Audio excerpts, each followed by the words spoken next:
Good afternoon. Today's my class is Universal Immunization Program. First comes to the introduction, the classification of the immunity. How do you classify immunity? One is adaptive immunity or innate immunity. Under adaptive, it is two types, either natural or artificial. The adaptive is also called acquired immunity. So in that, natural and artificial. Under natural, again, passive from mother, maternal, or active by infection. Artificial, active by immunization, that is by antigen, passive by antibodies, that is serum. So this is the types of immunity, two types, innate immunity and acquired immunity.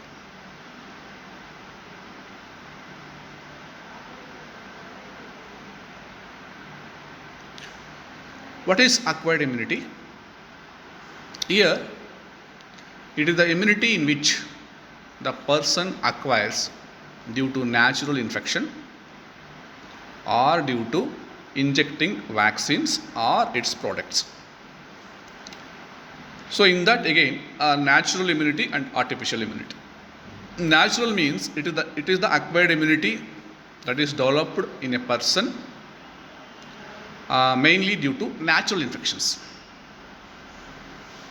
Now COVID-19, if anyone exposes to this infection, so they will develop the immunity, and that is acquired naturally. Artificial means it is the immunity in which the person acquires by receiving the vaccine or the bacterial products or immunoglobulins.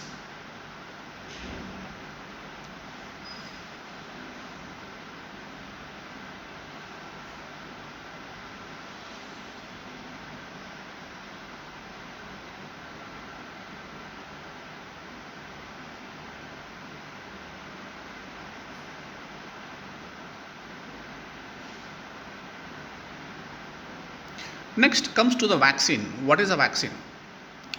A vaccine is a immunobiological substance that is designed to produce specific protection against a given disease.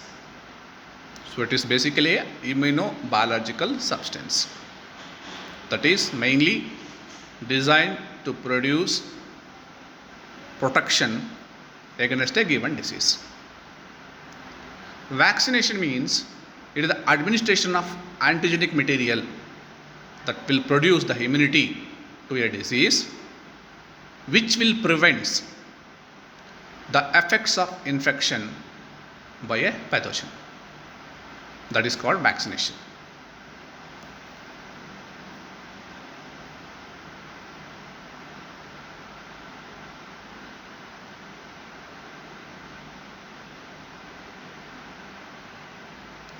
Now comes to immunization. What is immunization? It is the process whereby a person is made immune or resistant to an infectious disease, typically by giving the vaccine. So it's a process in which a person is made immune or resistant to an infectious disease. It is done mainly by giving the vaccine. So the vaccines stimulates the body's own immune system to protect the person against subsequent infection or disease.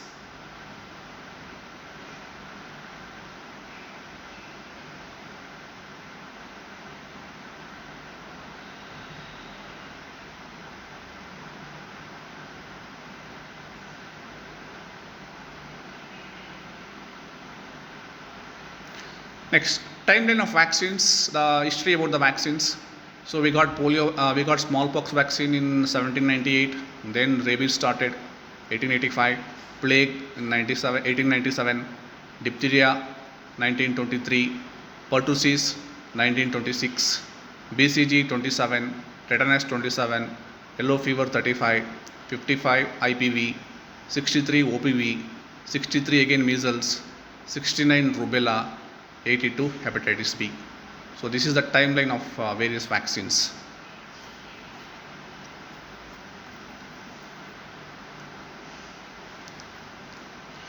Now comes to the vaccine efficacy. What is vaccine efficacy? It is the ability of vaccine to protect an individual.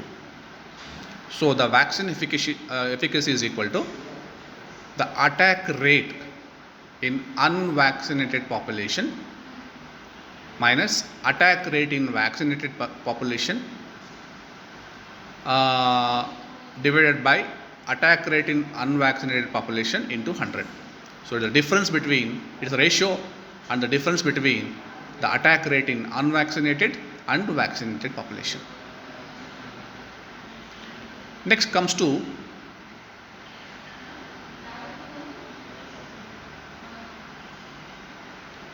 vaccine effectiveness. So what is vaccine effectiveness?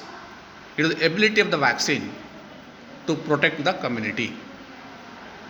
So that includes vaccine efficacy plus herd effect. So all vaccines used for routine immunization are very effective in preventing the disease, although no vaccine gives 100% effectiveness.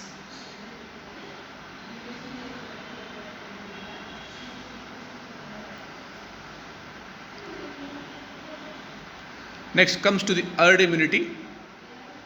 It's the immunity of a group or community. So here the protection offered to the unvaccinated members when good proportion of the herd is vaccinated. Usually we consider more than 85%. The herd effect is due to reduced carriage of the microbe by the vaccinated cohort. But few vaccines will not show the herd effect, in that inactivated polio vaccine and tetanus.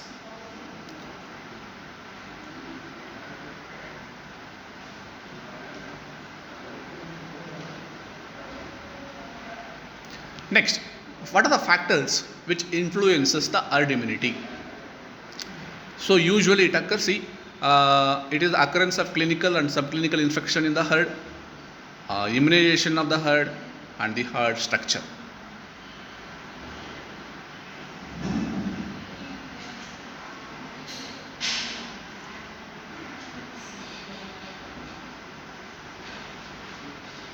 See, in this slide you can see, if someone gets vaccinated,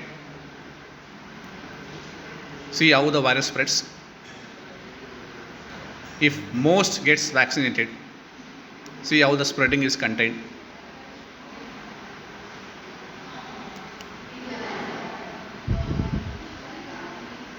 We can see the containment.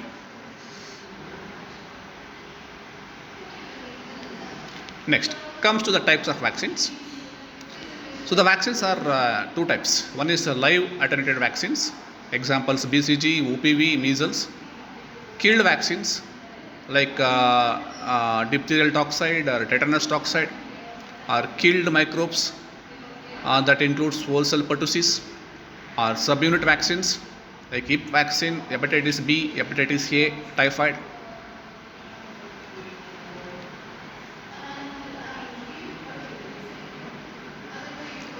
So vaccines are frequently administered as a combination of antigens.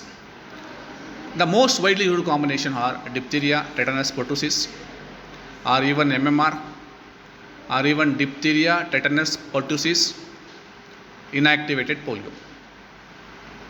So these are the examples for the combination of the antigens in various vaccines.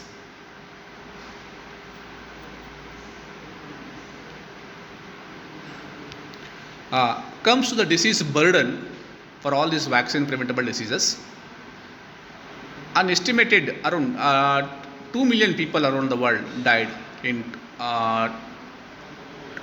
28, where most of the diseases are preventable. Most of the diseases are preventable by giving the proper vaccines. and that includes even 1.4 million children under 5 years of age.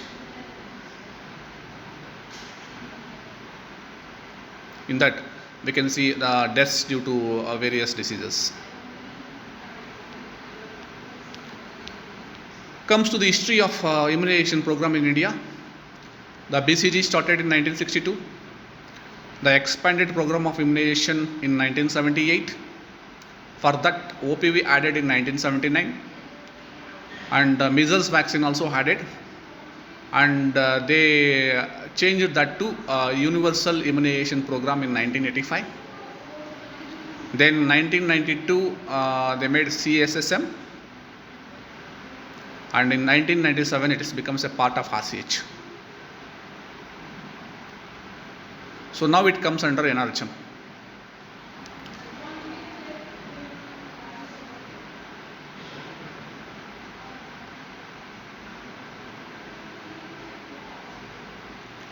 Next comes to the national immunization schedule. So at birth we give now a BCG vaccine and OPV 0 dose. Along with that, hepatitis B 0 dose. At 6 weeks,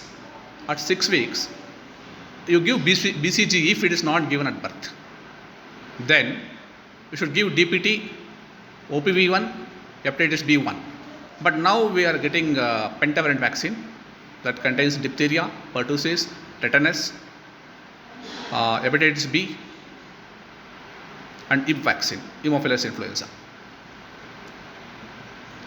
So we give now the pentavalent vaccine, the first dose, and OPV first dose at 6 weeks. But in some states, still they are following the DPT, OPV, hepatitis B vaccination, and they are not included the pentavalent. But in Karnataka, now we are included pentavalent vaccine. So at 10 weeks, pentavalent second dose plus OPV second dose.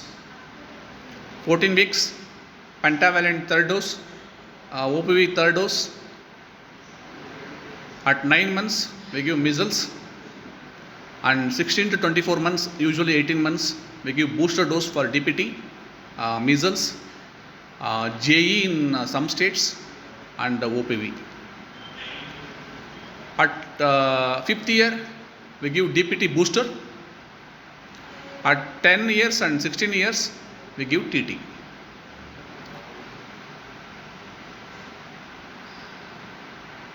And here again at 9 months in India, in some states we give vitamin A prophylaxis at 9 months, oral vitamin A along with measles vaccine. And 12 to 15 months we give MMR vaccine, measles, mumps and rubella. Comes to pregnancy. The first time pregnancy we give TT first dose, usually by 12 weeks, and 1 month after the first dose we give TT2, that is second dose of TT. For future pregnancies within 3 years, you administer only 1 booster dose. That is sufficient if it is immunized within 3 years. And now we give vitamin A at, I told you already, it's 9 months, then 18 months, 24 months, 30 months and 36 months. Comes to the immunization coverage in India. You can see here in this for Karnataka. Some districts still less than 60%, that we see orange color, and some districts 60 to 70%, 70 to 80, and some few districts in green, dark green, we see more than 90%.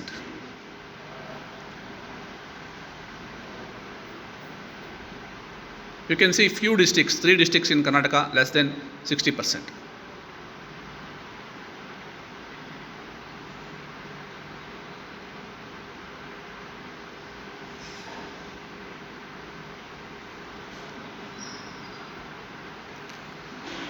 Comes to the BCG vaccine. The BCG vaccine, that is in 1902, Mycobacterium bovis was isolated. and in 1921 the BCG developed, and first human BCG vaccination in 1921, and they made intradermal in 1927.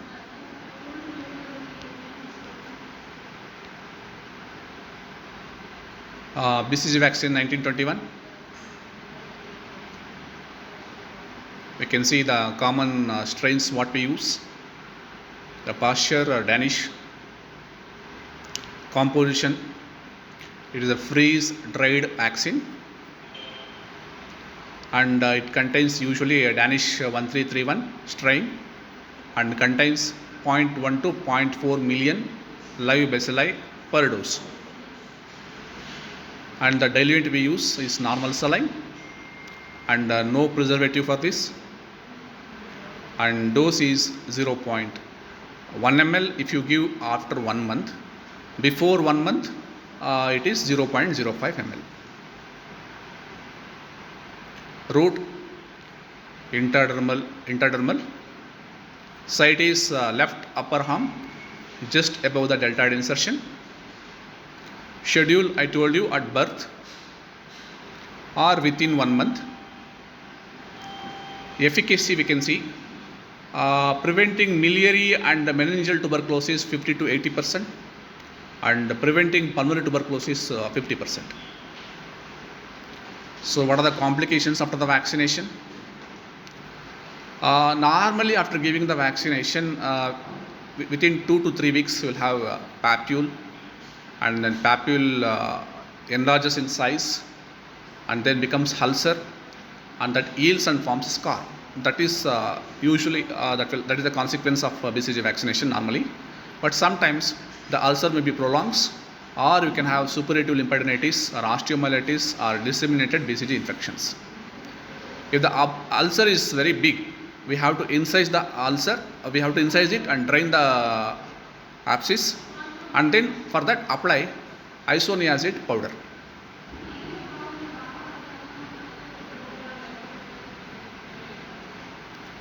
The contraindications for BCG vaccination is eczema, infective dermatosis, immunodeficiency, pregnancy, and even hypogammaglobulinemia.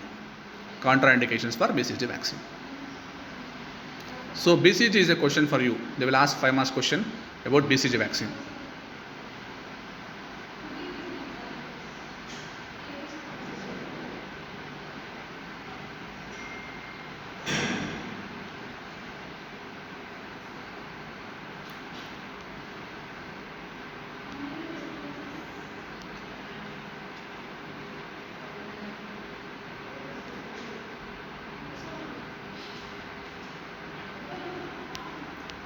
Comes to polio vaccine. Polio virus first isolated in 1939 by Armstrong, that's type 2, and later type 1. And the polio vaccines are 2 types. One is IPV and OPV. IPV by SAC and OPV by Sabin. So in India, we started in 1995, and the last case of polio is Jan 2011. And now India out of the pain countries.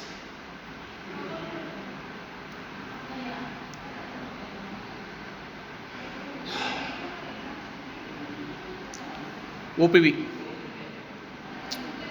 It's a live attenuated trivalent vaccine for against the polio virus 1, 2, and 3. And we had magnesium chloride as a stabilizer. And this vaccine is heat sensitive, so the shelf life is 2 years at minus 20 degrees, 6 months at 2 to 8 degrees, and 1 to 3 days at room temperature. The composition, it contains type 1 around 3 lakhs, type 2 1 lakh, and type 3 3 lakhs units. The dose and route 2 drops given orally, and schedule at birth 6 weeks, 10 weeks, 14 weeks, and booster dose by 18 months. Advantages: easy to administer, and it induces both cellular and systemic immunity, and antibody production is very fast, and it develops herd immunity. That is the big advantage over IPV. and inexpensive.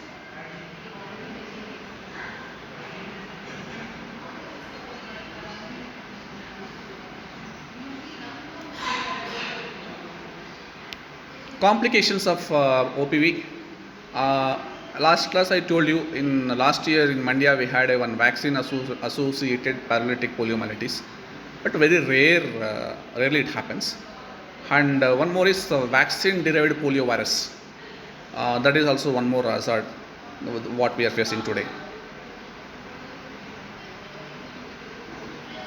Comes to IPV, it's a formaldehyde killed vaccine. The dose is 0.5 ml and the route is IM or subcutaneous and stored at 2 to 8 degrees centigrade. Advantage, safe in pregnancy and immunocompromise, and complications are local erythema, induration and tenderness. Comes to DPT.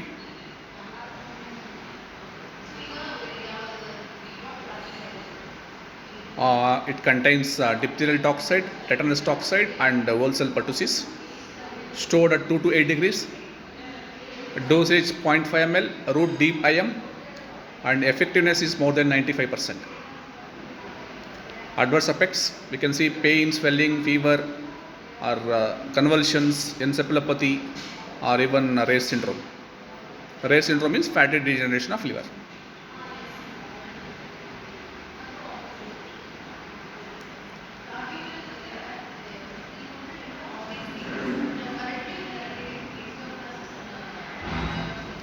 Contraindications, we see anaphylaxis. For anaphylaxis, we should not give the vaccine, or seizures, or hyperpyrexia, or any progressive neurological illness. So these are the contraindications for the DPT vaccine.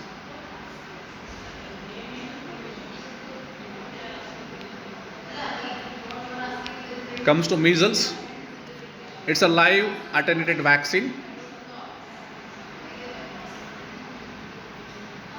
Strain commonly we use Edmundston Jagrib, and each dose has got 1000 infective units and no preservative required here, and the diluent is distilled water, stored 2 to 8 degrees, and again it is a heat sensitive and light sensitive also. So the reconstitution vaccine, that is, it should be used within 4 to 6 hours, because it comes as a multi-vial. So once you open the vial, we have to use within 4 hours. Otherwise, the risk of toxic shock syndrome. The dosage 0.5 ml, route subcutaneous or intramuscular, but usually we follow subcutaneous. We can see the seroconversion. 60% it will occur at the age of 6 months, and 85% at 9 months, and more than 95% at 12 to 15 months. So we prefer by 9 months.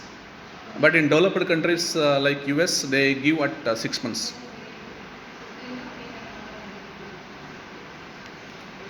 Complications will have local pain and tenderness, thrombocytopenic purpura, and measles-like illness and toxic shock syndrome.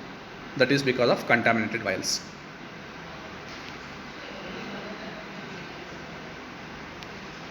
Contraindications, immunocompromise, symptomatic HIV or with BCG.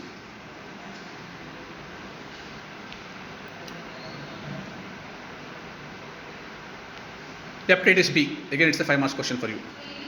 It is a plasma derived vaccine, but that was started initially, but now that was not available. Now we use a recombinant vaccine, and that came in 1986. The dose 0.5 ml,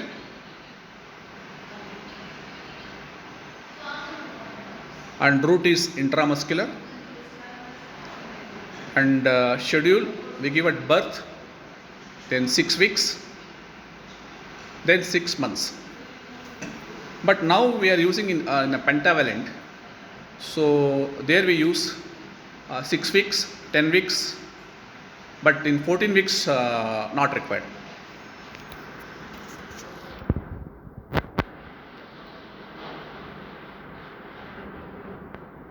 And seroconversion is more than 90% after 3 doses. and storage is 2 to 8 degrees centigrade. JE vaccine, and this vaccine in only in few states, because it is endemic in only few states. In Karnataka it is endemic, in Karnataka, Mandya it's more. So in India we see 2000 to 3000 cases and 500 to 600 deaths every year because of JE. And the vaccination for this is the mouse brain derived inactivated JE vaccine, and it is also cell culture derived inactivated vaccine. The dose is 0.5 ml root subcutaneous and single dose, and no serious adverse effects. Only we can see mild reactions, fever, swelling. So that completes the immunization schedule.